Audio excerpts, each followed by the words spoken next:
Welcome back to the Football Tragics. I'm your host, Aaron, joined here by Morty. It's been a bit delayed, but we're finally bringing you Matchday 38, the final day of the Premier League's review. How are you doing today, Morty? Obviously, it's been a week now. You've had time to, I suppose, get used to the fact that you're not champions. I've had better weeks, but we were there. We were almost there.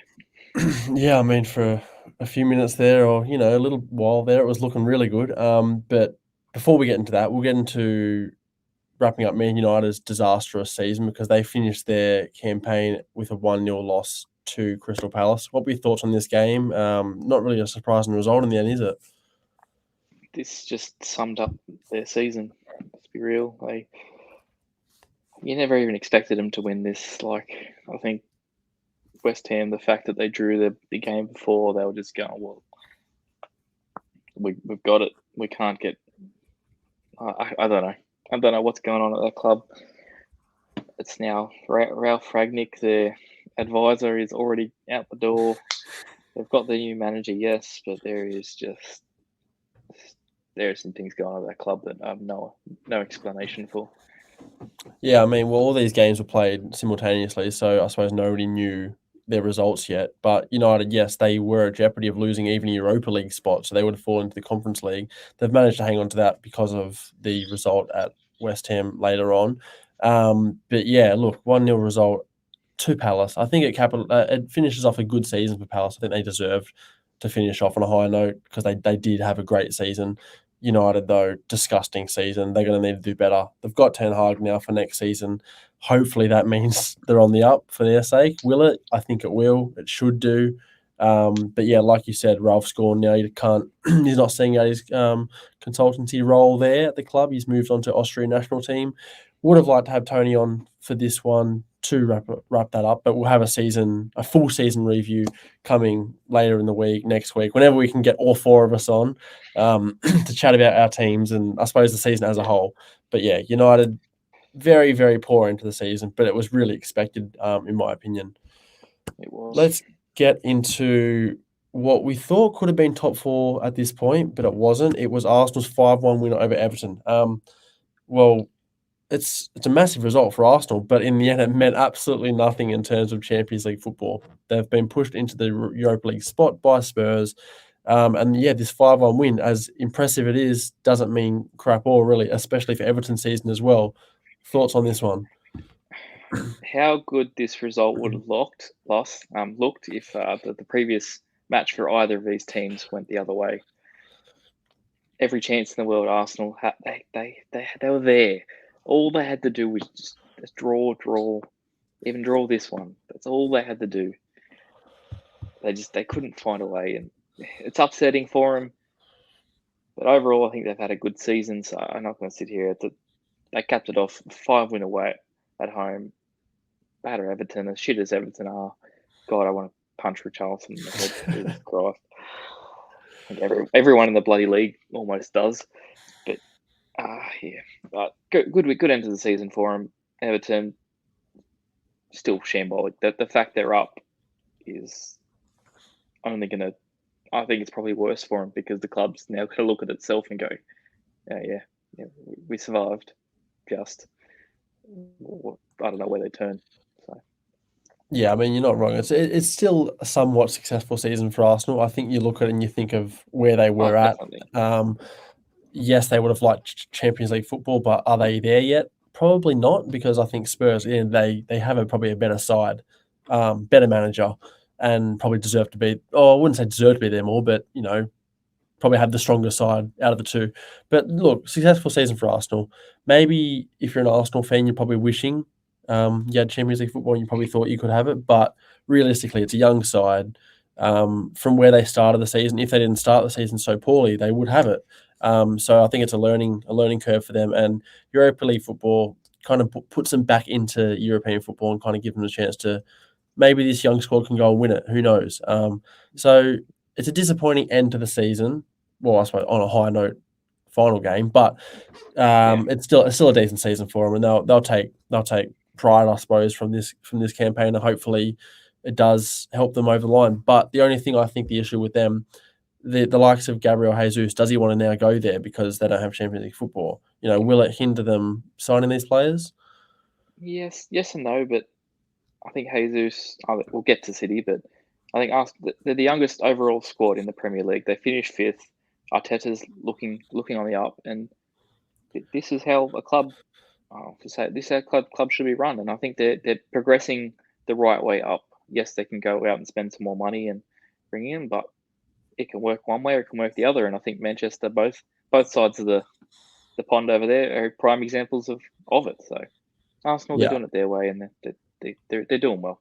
Yeah, I think if you are Jesus, you probably know you're going to Arsenal, you're going to start every game, probably score a ton of goals. So, yeah, probably still is a good move for him. Everton, though, they are lucky that they survived a week early or 2 weeks early because, had it come down to the final day, their goal difference wasn't good. They well and truly could have been going down. So, and this wasn't this wasn't the final game they would have obviously liked had they needed to stay up, at Arsenal, at the Emirates, with Arsenal playing for something. So, They should still be going down. Give them their points deduction. well, as I said, they're lucky. But yeah, this result aside, it didn't mean anything for them. I think they were probably still on the beers from their little relegation survival party. So, look, disastrous season for them. There's absolutely no way to say they had a successful season in the slightest. Even surviving relegation, not successful. They're lucky. They've But spent more money than Liverpool. Put it that way. but yeah, look, for them, it's on to next season. They're obviously glad this season's ended. Hopefully, they can. Who knows what signings they'll make or whatever they'll do. Again, that's a team we'll definitely get into in the season wrap up because there's a lot to talk about with them. But this result, terrible. Chelsea's 2-1 win over Watford. Look, we had nothing to play for. Watford had nothing to play for. I think it was one of two games that was one of these games where nobody had anybody to play for. So it was just a really average result. Like to win 2-1 at home to Watford, it should be 3-4, should be 5-1, should be 5-0. So again, we were just kind of waiting for the season to end. I think we didn't get, we got lost 2 trophies this season to you guys. Obviously out of the Champions League a little early to Madrid. So it's just we finished third. Onwards and upwards from here, I suppose. To get a win is good, but again, nothing impressive, and I think we've been a bit average to finish the season. What were your thoughts on this one, if any? Much the same. I think. Well, I didn't watch it. Haven't seen the highlights. Don't really care for it. But yeah, Chelsea. They've had a very. You finished third. You can't look at it and say it's disappointing because it's a competitive league. There's no farmers league around here. But yeah, with the amount of money you've spent, yes, I guess you can say it's been a bit of a failure. Saying that you went from Champions League, winners to third place. But that's life, and as we all, I'm sure, are aware that I know that's life, and losing some finals too. So we go on, but it's what it is. What it is, and it's football. Well, final day defeat for Watford kind of just sums up their season. They're down as they were multiple weeks ago. The other game that I don't believe had anything writing on it was Leicester's 4-1 win over Southampton. Not a surprising result, I think, towards the end of the season. Leicester, they didn't have a good season on their end. The only kind of high hopes they had was reaching a semi-final of Europa League. Conference League, which they lost to Roma, who ended up winning it, I believe. But overall, not a successful season for them, I don't think. And to cap it off with a win at home, that's kind of what you want. But 4-1 over Southampton. Southampton again. That's a team that just should have been. At the end of the day, got lucky that they actually stayed up because had this have gone on for another 3-4 weeks, probably could have been the one going down because their end of the season, well, any really past halfway mark was just disgustingly bad. So Southampton kind of lucky. And again, that's one of the teams that I think were just happy the season's over. Thoughts on this one? Yeah, you say it wasn't surprising, but I was more surprised that Leicester didn't score 9 like the previous one. They've had that result before, that's for sure. Definitely. But I think Leicester, this is probably going to mask a few band-aids because I think as Summer is going to explain, Leicester are in for some troublesome times. And I think this year especially, this next season, could be worrying for them because I think they're going to lose Tillemans. Yes, I mean I slagged off Madison last pod, I think it was, but the bloke does have 12 goals, so I'll take some of that back. But it kind of comes in lots, and he's shocking for the other half of the season. But for them moving forward with the World Cup basically across the league, I think it's very worrying for a player like Vardy, who kind of relies on just that rocking up week in, week out. I think that long off in between, like the same league, I think it's going to struggle for him. He's going to lose that hunger. He's going to go over Christmas. He's going to come back and just, I don't know. Well, I don't know what to expect. I think he came out and said he's not given up on trying to make the World Cup squad, but I can't see that happening with, Tammy Abraham and Jared Bowen and players like that, who were banging in goals. So if he didn't even make the one exactly, to make up nothing. I don't think he's going. Yeah, going but to. I think you're pretty spot on. I mean, they are going to struggle. So it's been an average season for them, that's for sure. James Maddison, probably the only positive you can take from them, really. Yeah. And then thoughts on Southampton real quick then. I mean, obviously we'll get into club by club later, but if we saw how they performed a season ago and they sold their players to this season, if they're selling players again this season, mate, they're a chance of relegation next season. They have not offered anything this season whatsoever. Not even a consistent run of form. They were just consistently crap and just scrap some results here and there.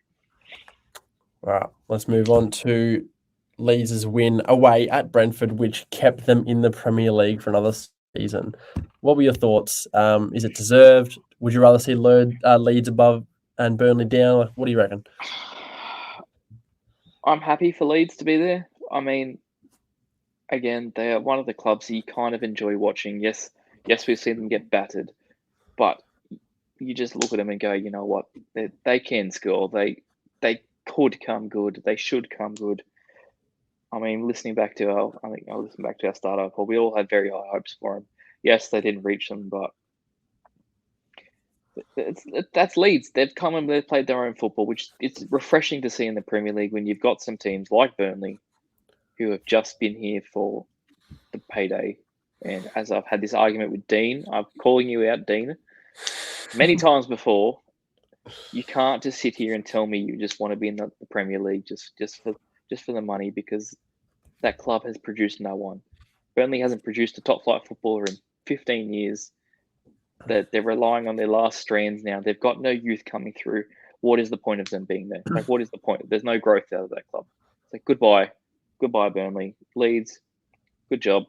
Brentford, unlucky for them. Player sent off. They could have had a nicer result here to end the season, but overall they've had a good season, so I can't.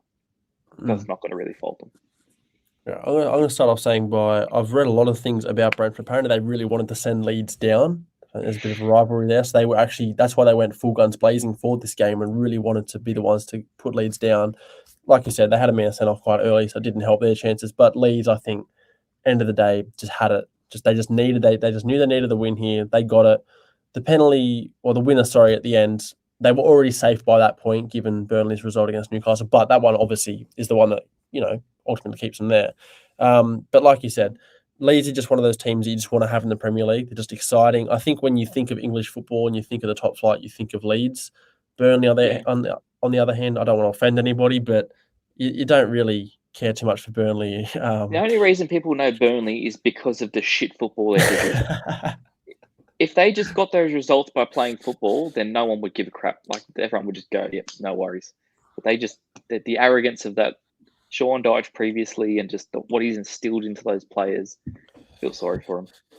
It would have been interesting to see had they've kept Sean Dyche, would he have kept them up? But I probably don't think so. I don't think it changed anything. For a moment there, they were looking good. They were looking like they might have stayed up, but ultimately they fell short. Again, like you said, they don't spend any money. They don't really offer anything to the Premier League. I'm not saying they're going to have to go and spend City money, because they obviously don't have it. But I think their net spend is literally like 10 million or maybe 20, 30 million or whatever it is. I don't have the exact number, but that's just not enough over the course of however many seasons it's been. If you told me that, they're not going to make any signings, but they put it into their youth, then good on them. They're producing something, and then in 10 years' time, that we'd see them, we'd start having some youth players come through. But they're squad is one of the oldest in the league. They went out and bought another 32-year-old striker from the Bundesliga for nothing, and he's now going relegated with them. Like, it's one of those clubs that you just question yourself, like, what is the point? Like, how do you rock up to your day job and just go, oh, yeah. Like, I don't know where the money goes, because Dean's like, oh, football's for the fans or whatever. What have they given the fans? Nothing. You rock up every game to watch a draw or a loss, and to win nothing, do nothing, produce no one. There's nothing exciting about it. And we Look, moved to that game. I can't say that Weghorst signing wasn't bad, because I think it was okay, given they were kind of out on their feet with the Chris Wood departure. Yeah, but given that Chris Wood, got signed by Newcastle, so it wasn't the worst. It wasn't the worst. One there for Burnley, but yeah, I think. Look, they're going to get absolutely picked apart. I can't actually remember we are still talking about the Leeds game, but we'll kind of just use that as a segue for the Burnley result, because Leeds are staying up, Burnley are going down. They lost 2-1 at home to Newcastle, and again, didn't start well for them. But just on Burnley, they're going to get absolutely picked apart now. I've got the likes of Nick Pope, Maxwell Cornet, Weghorst. I don't know where he'll go. Maybe just straight back to Germany, possibly. Tarkovsky obviously will go. I think players like Dwight McNeil as well could be picked up on the cheap. So they're done. I think I can't see them coming back up anytime soon. Like you said, they don't really have a youth that's coming through in crazy fashion. So Burnley are one of those teams, I think, that not. I mean, would you be surprised if they pulled a Sunderland and got relegated again? Because I probably wouldn't be too shocked, honestly. I mean, as we can see here, so I think that the Championship will hinder them more. If Burnley don't change the way they play, they will get hindered, because draws are not going to get you anywhere in the Championship. If anything, it's going to force their way down, because push come to shove come the end of the Championship season, there's much more on offer. There's playoffs to be had. Burnley football doesn't get you promoted. It's not going to get you up. So, I mean, even before they do go and get promoted next season, we look like absolute idiots, but can't see it happening. I think it's a pretty safe bet. I hope so. Newcastle, though, caps off an incredible season for them, a turnaround. And I thought Eddie Howe probably could have been manager of the season. But what were your thoughts on Newcastle? I mean, this game, 2-1 win, sends Burnley down. But the future is bright for Newcastle. Like, they've put in some good results. The Bruno Guimaraes, I can't even say his name. Probably never know how to say it. Love to hear Campo say it every now and again, but that signing is probably, if a certain Diaz wasn't signed with Liverpool, you'd be talking about him being one of the best signings of the season. And I think it's only one of the seasons. I can't remember that the winter signings have been a whole lot better than anything made in summer, other than maybe Ronaldo. Yes, United fans come at me, but Newcastle, they're doing it right. And we sat here and said that, yes, they're not about to break financial fair play. They're whatever, but they've made some good signings, and they've got a cap of well over 100 million for a certain someone that may not be happy at Tottenham. No, I can't say that. He's probably happy now, but I might get into it in the other poll when Josh is here. But I genuinely think that, if Kane was to go to Newcastle, regardless now at his age, I think it'd probably be better for him, because Tottenham, yes, he could bring a trophy home for Tottenham, but could you see them winning Champions League or the league in the next 5 years? No. Could you see him getting Champions League with Newcastle? Yes. Could you see him taking Newcastle to a level where their fans would be happy and he'd be loved? He doesn't have to win a trophy there. I don't know. Look, I'm not gonna defend you on that. I'm not even gonna argue that right now. I'm gonna let you save that for the pod with Campo, because I want to hear his reaction. I'm pretty sure he'll be surprised, but he's heard it.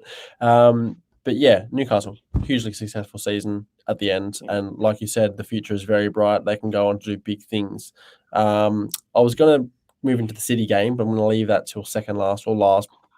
Bringing in with the Liverpool game. So let's move on to Tottenham. Like you said there, Kane. Not an amazing season for Kane, but an amazing season for Heung-min Son, who equals the Golden Boot, takes it home with Mohamed Salah. 5-0 away at Norwich. You're not shocked at all. Easiest game of their life.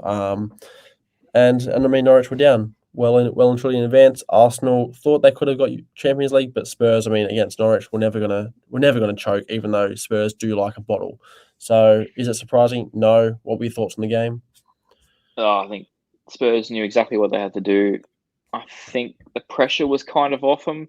I think if Arsenal won their previous game or drawn their previous game, I think we would have seen the Spurs come closer to a bottle. But again, against Norwich, you expected nothing less. Even a 20% sum was scoring this game. Let's be real. So, yeah, no surprises here. 5-0. Good on them. It would have been really nice to see Spurs on the final day up against a team that had a bit more to play for and would have given them a show because, I mean, Arsenal did their job and, I mean, you can't fault Spurs. That's just the way that's the game they had to play. But had they have had a Brentford away, would have been maybe a trickier task, or a Leeds, for example. But I mean, like you said, it was done early. They scored however early it was. They wrapped it up. They were one of the first to score within 20 minutes. Yeah, I mean, Kulusevski, great game as well. So easy win for them. I think Son will be a little hard done by that he can get golden boot by himself because I think he had about 4 or 5 shots on target this game. I think it took him to his last two to score. This is karma for Campo when Mane, Salah, and Kane all tied up on the things, and he wanted a bar of nothing from Mane. So this is your karma. How's your penalties now, Campo? Mane did the same thing, and you ridiculed him. Well, I think Son went ahead, didn't he? He went on 23 before Salah scored. Yeah. I think he asked the crowd at one point, has Salah scored? And they said yes. It must have been towards the end of the game. You could see his heartbreak. I think it was almost like he thought that, I mean, it was a trophy that he was going to win. I mean, Spurs would have taken That's the only trophy we get at Spurs, so let's be real. It's all they get to look forward to. But look, caps off an amazing season with him. And I think, look, Champions League football for them, onwards and upwards. They've got Conte for next season. They've signed Perisic by the looks of it. Apparently, they've got a lot of money to spend next year. That's a team that we'll get into hugely in I will review. Be very surprised if that whole 150 gets spent. Well, that's 150 plus like player sales and whatever. So I think they say that, but I've already been like they're already tried offloading all their loanees. They're all coming back. I think Campo forgets that all those loanees that they're paying massive wages for are coming back, and no one wants them. Certain Dele Alli. Yeah, well, that bloke, Lo Celso and Dombele. I swear Dele Alli signed permanent. No, I think Dele Alli got... I'm going to quickly have a look. He didn't make anywhere near enough appearances. I don't know why. But if Everton did, they had no money. No, he did. They signed permanent deal. Did he? How did apparently they have any money? I don't know. But they signed him, apparently. Oh. But good on Everton. Financial fair play broke. See if Everton can give him back for half the value. Well. Let's get into not the second last game, third last game. West Ham, they lost 3-1 to Brighton. And for a moment there, they're looking good. And they looked like they could have had Europa League football and sent United into Conference League. But Brighton, again, one of those teams, I think it just caps off an incredible campaign for them. 3-1 at home. Good season.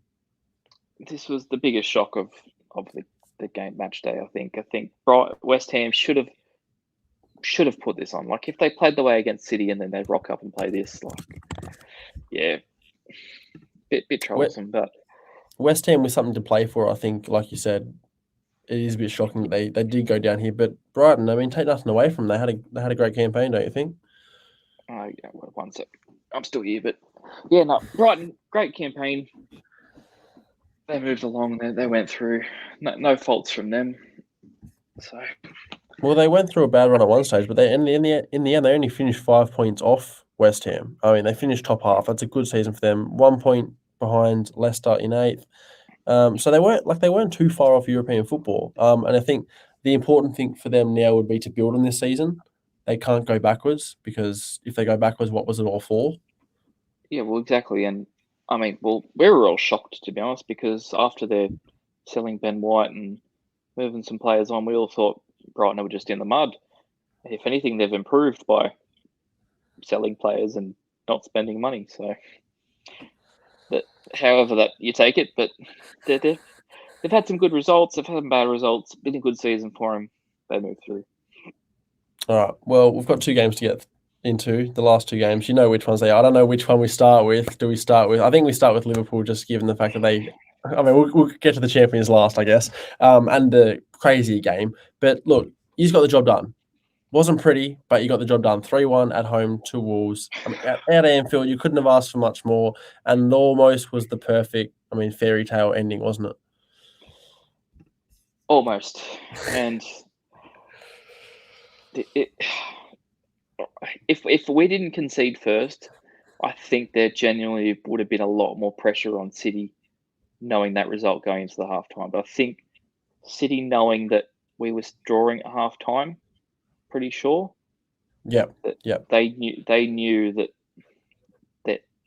Poole could also be in a slight amount of trouble. I mean, obviously they probably fully expected us to win, and they knew they had to win too. But yeah, I think if we were up 1-0 and they were still as it was, and as soon as that goal went in against them, I think it might have been a bit more troublesome for them. But Liverpool, we did as much as we could. We did what was asked, and that's all we could ask for. And now, I guess, caps off a great season, and then we get into the City's result. How were you feeling when you went down 1-0 within, 2 minutes?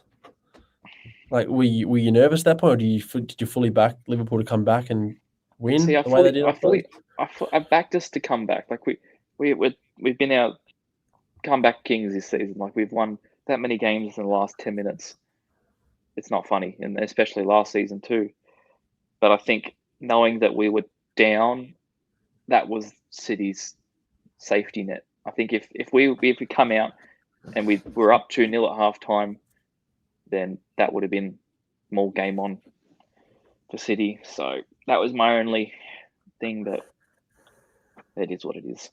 Yeah, you assume players from opposing teams know results of other games. I'm sure so. Even if they're not screaming it out, exactly. Even if they're not checking, the coaches aren't telling them. You're walking down the tunnel. I'm sure you're going to hear one fan say Liverpool 1-1 right now. Like you're gonna all hear. it takes is some security guard just blurting it out to someone. Yeah, they'll know. But yeah, look, you've got the job done. You couldn't ask for much more since you obviously lost the Champions League final to Madrid. But look, two trophies this season, 4 years Carabao Cup and FA Cup. Not the worst season, obviously. You take that. If you're any other team, you do take that. You take a domestic double.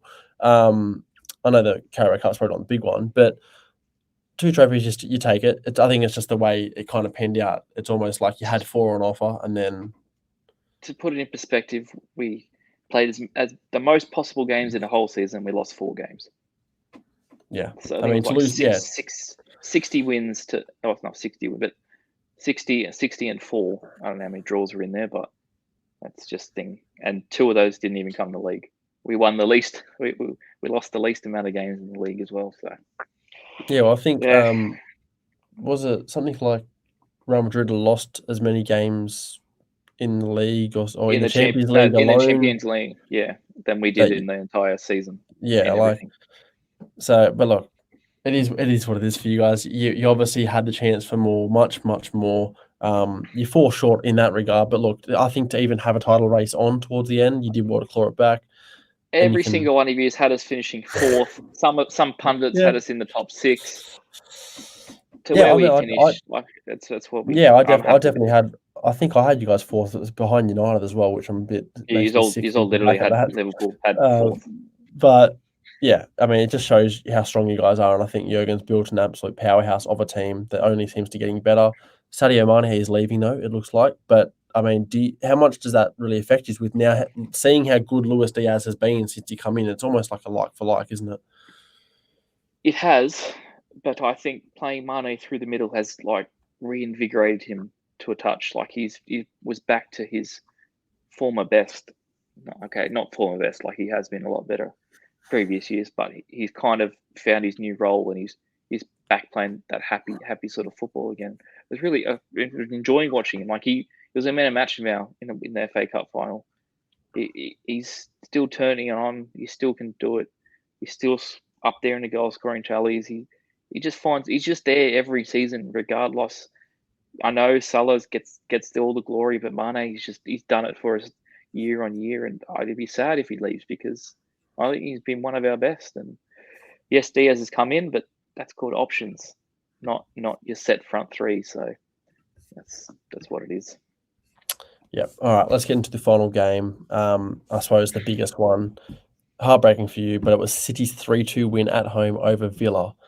By all means, didn't start pretty at all for Villa. You were obviously cheering. They went up 1-0, then they went up 2-0, courtesy of Philip Yeah, what's Coutinho. I mean, you thought that this was it. Like, the Liverpool legend, you call him, I guess, Stevie G and Philip Coutinho. It was written in the stars for them to do it for years.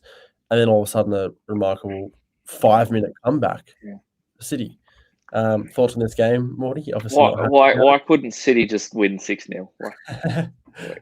Why It's did the hope, they, it's the hope it's that the kills hope you, right? that killed. It was just if City came out and it was 2-0 within 10 minutes, you'd be like, no worries, there you go. There's City, there's your title. Good on you. Have fun. The fact they went down 2-0, 2 freaking nil, and Coutinho of all people had to score. Like you just thought it was just Well, you thought it was written in the stars for you guys, but it's almost like it was yeah. written in the stars for them because it was 10 years on since Aguero's crazy, final moment win. So for them to go and Oh, score oh, 3 goals in 5 minutes and do this, Rooney's claimed 10 years of match fixing. but yeah, like I said, like Coutinho had it one for you guys. Stevie G had it one for you guys. Should they have done more defensively? I don't know. I think it was just City ultimately at the end of the day just too good and knew that when they could turn it on, they did. Pep kind of got it right with the Gundogan swap, brought him Substitution. on, Yeah. and he did the business. But yeah, I mean, remarkable from them. I think it was just it kind of summed up the final day as a whole because it was unbelievable, probably one of the best we've seen in a while. But 5 minutes of just madness, really, and yeah, what you went from happiness to pure disbelief, really. It was more just shocking of sitting there like they went one, they went two, and you just knew the third one was coming. I was happier it came just then and there, not in the 93rd Yeah, minute or something. So, and it is what it is. But I think City as well. I don't know. I don't know where it to for them because they've signed Haaland, they've signed Alvarez, but there was talk Gundogan was on the way out. There was talk last season Bernardo Silva's on the way out. Like I don't know what their direction forward is because it doesn't seem like Sterling's getting much game time. Mahrez as well. I'll get into the more things like it's going to sound like a sourpuss having Liverpool lost the Champions League, but I think that kind of shows. Well, Madrid especially. Madrid played with that same 11 throughout that Champions League run. That's all through the semi-finals. They made the same substitutions, and City continually change their lineup. And I get it. You know what? They've got great play like KDB, one of the best in the league. How he got player of the year for Prem, I don't know, but I'm not going to say he's not the best player in the Premier League, but for him to get player of the league that year when he didn't even hit 30 games and he was subbed off 9 times. mm. He played 20 full games that season. Like, yes, I think City's problem is like, yes, they can do it in the league because they've got all these great players that you look at it and Gundogan can come on and score two against the Villa and things. But I look back across their records against at the time the top fours of the last 4 years. Uh, they've lost and drawn more times than they've won against any of them. They've only beat Liverpool twice in the last 5 years. They've drawn to Chelsea multiple times. I think they only got their 2 wins this season. They've lost to Spurs this season. They lost to Spurs last season. They lost to United the year before that when United were second. So basically, you're saying This that they are just flat track bullies, they're not and flat track bullies, but I they think bully the easy teams. put KDB in a squad, he's gonna produce for you. But I think it's the players around him that he needs to play in week out for them to be that squad that's going to murder anyone. But they don't. They throw Mahrez on, and then all of a sudden Sterling's playing the next week. And it's not big. It's not KDB that's not going to perform. It's that Mahrez won't be in the same spot that Sterling was last week. So the ball KDB played in that way.